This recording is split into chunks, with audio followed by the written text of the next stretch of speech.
पछतावा। मेरी शादी को 3 साल से ज़्यादा का समय हो चुका है।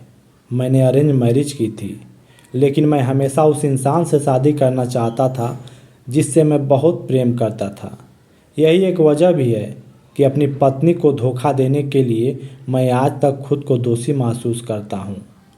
ऐसा इसलिए क्योंकि मेरी पत्नी में मुझे ऐसा कुछ नहीं मिला जैसा मैंने सोचा था।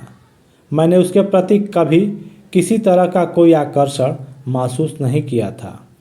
हम भले ही एक रिश्ते में थे, लेकिन हम दोनों में कोई समानता नहीं थी। इस रिश्ते में रहते हुए हम दोनों ही केवल पति पत्नी के रूप में अपने अपने कर्तव्यों को निभा रहे थे। हमारे बीच सामान्य बातचीत होती थी, हालांकि वह धीरे धीरे मेरी दोस्त बनने लगी थी, लेकिन फिर भी मुझे उससे प्रेम नहीं हुआ। इसी बात ने मुझे बहुत परेशान करके रख दिया था। ऐसा इसलिए क्योंकि मैंने एक ऐसे व्यक्ति से शादी की थी जिसे मैं बिल्कुल भी पसंद नहीं करता था। हमारे बीच ना के बराबर अंतरंगता थी।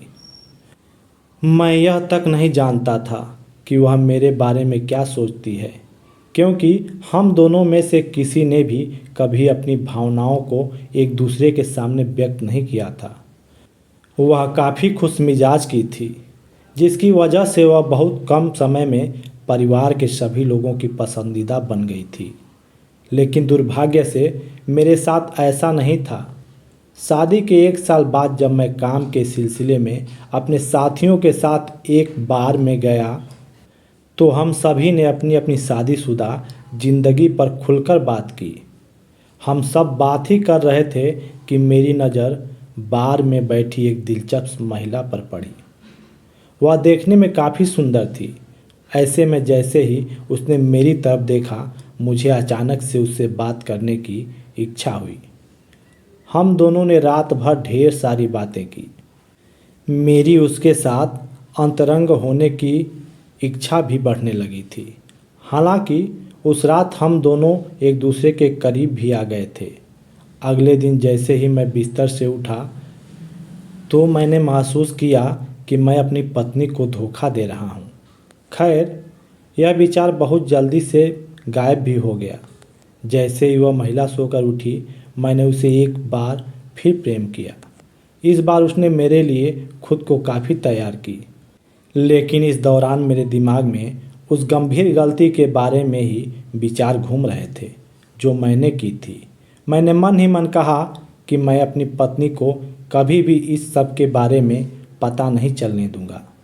इस घटना के बाद मैं और वह महिला एक दूसरे को फ़ोन मैसेज करने लगे थे। मैं उसकी कंपनी का पूरा आनंद उठा रहा था।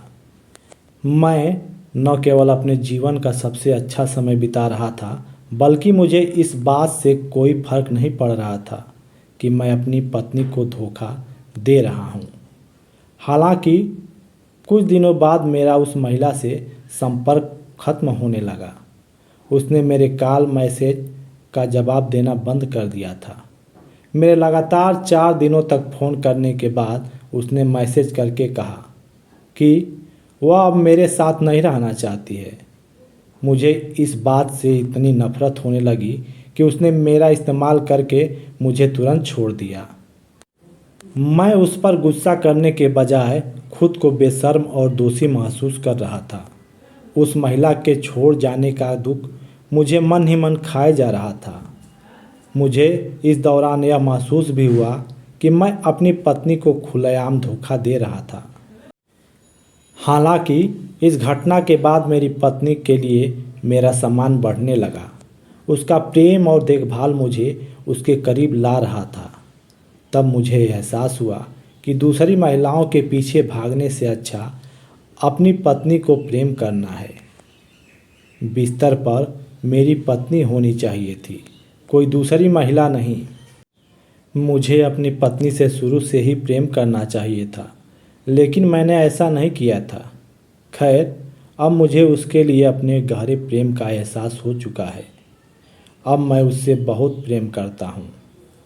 दोस्तों, यह थी आज की कहानी। कहानी आपको कैसा लगा कमेंट में ज़रूर बताइए। कहानी अगर पसंद आए तो वीडियो को लाइक और चैनल को सब्सक्राइब करना ना भूलें। मिलते हैं नेक्स्ट वीडियो में, तब तक के लिए जय हिंद, जय भारत।